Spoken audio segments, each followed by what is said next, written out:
बैंगलोर के 27 साल software engineer की दर्दनाक कहानी। इस कहानी ने लोगों को शादी और प्यार जैसी चीजों पर सोचने के लिए मजबूर कर दिया। 3 दिन पहले जिसकी हुई एंगेजमेंट, उसने देखा मौत का रास्ता। जाना था जिसे घोड़ी पर, चला गया वो अर्थी पर। कातिल ने ठान ली थी इसकी मौत। इंतजाम ऐसा कि बचने की कोई गुंजाइश ही नहीं। बैंगलोर का रहने वाला 27 साल बीवी गिरीश, वह एक सॉफ्टवेयर इंजीनियर और बहुत ही खुश मिजाज इंसान भी था। 3 दिन पहले इसकी शोभा नाम की एक लड़की से एंगेजमेंट हुई थी और बहुत ही जल्द दोनों शादी के पवित्र बंधन में बंधने वाले थे। लेकिन शायद कातिल को ये मंजूर नहीं। शोभा ने उस दिन डिनर का प्लान बनाया था। शोभा अपने होने वाले पति बीवी गिरीश को ऑफिस से पिक करने गई। फिर दोनों ने साथ में डिनर किया। सब कुछ अच्छा चल रहा था। वहीं पास में एक एयर व्यू पॉइंट था जहां फ्लाइट लैंडिंग होता है। शाम में वहां का नजारा बहुत ही खुशनुमा होता है। लोग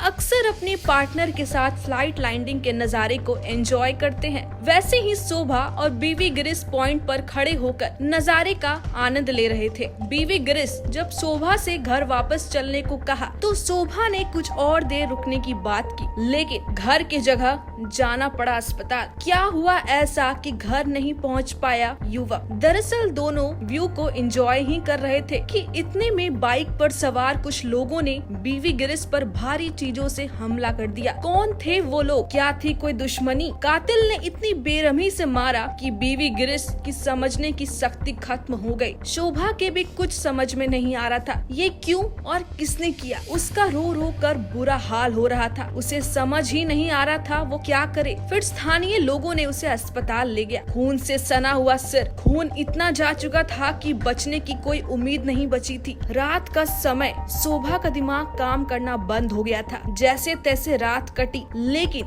अगली सुबह की सूरज सभी के लिए मातम बनकर आई। परिवार में शादी का जश्न धूमधाम से तैयारियां चल रही थी, लेकिन किसे पता था ये खुशी मातम में बदल जाएगी। सभी तैयारी में बिजी थे। इधर शोभा का फोन आता है। ट्रिंग ट्रिंग, खतरे की घंटी बजनी शुरू हो गई। जैसे ही फोन उठाया, शोभा रोते हुए दुखी स्वर में बीवी बोली, नहीं रहा, उसकी मौत हो गई। ये सदमा उनके लिए सहना आसान नहीं। जिस घर में शादी का खुशी माहौल, वहां अचानक टूटा दुख का इतना बड़ा पहाड़। इधर पुलिस की जांच पड़ताल होनी शुरू हो गई। चारों तरफ से अपनी टीम को अलर्ट कर दिया। पुलिस ने कत्ल की वजह ढूंढने की कोशिश की। कहीं किसी से दुश्मनी तो नहीं, लेकिन कोई सुराग हाथ नहीं आ रहा था। कातिल इतना तेज था कि उसने हर जगह से सबूत मिटा दिए थे। सुराग का कोई निशान नहीं छोड़ा। कहते हैं कोई भी कातिल कत्ल करने से पहले अपने कोई न कोई सबूत छोड़ देता है, लेकिन यह एक ऐसा शातिर कातिल था जिसने किसी तरह का कोई सबूत नहीं छोड़ा। लेकिन आपने एक लाइन तो जरूर सुनी होगी, कानून के हाथ बहुत लंबे होते हैं, वे कहीं से भी सबूत इकट्ठा कर ही लेते हैं। कुछ ऐसा ही इस वारदात में हुआ। दरअसल कातिल कोई और नहीं, बीवी गिरीश का कोई अपना ही था। ये और कोई नहीं, शोभा ही थी, जिससे उसकी शादी होने जा रही थी। लेकिन सवाल यह उठता है, अपने ही होने वाली पति से खुश क्यों नहीं थी शोभा? क्यों किया उसने ऐसा? दरअसल शोभा अरुण नाम के एक लड़के से बेइंतहा मोहब्बत करती थी। वे दोनों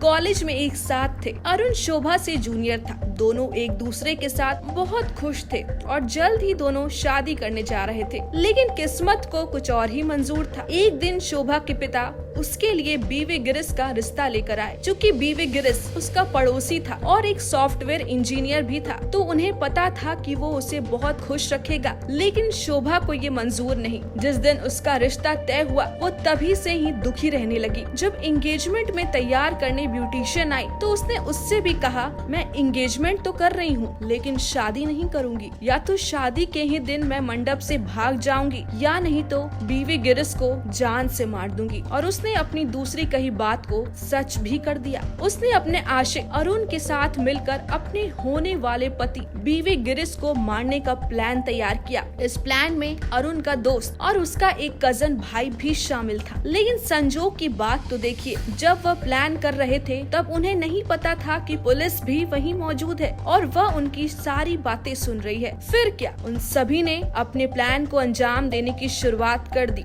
बड़े ही चालाकी से शोभा ने उसे उस जगह पर बुलाया और अपने साथियों द्वारा मार दिया। दोस्तों, अब तो आपको समझ आ ही गया होगा क्यों शोभा बीवी गिरीश को उस पॉइंट पर थोड़ी देर रुकने के लिए जिद कर रही थी। आज की वीडियो में बस इतना ही। वीडियो अच्छी लगी हो तो लाइक, शेयर, सब्सक्राइब करना ना भूलें। मिलते हैं नई क्राइम स्टोरी के साथ।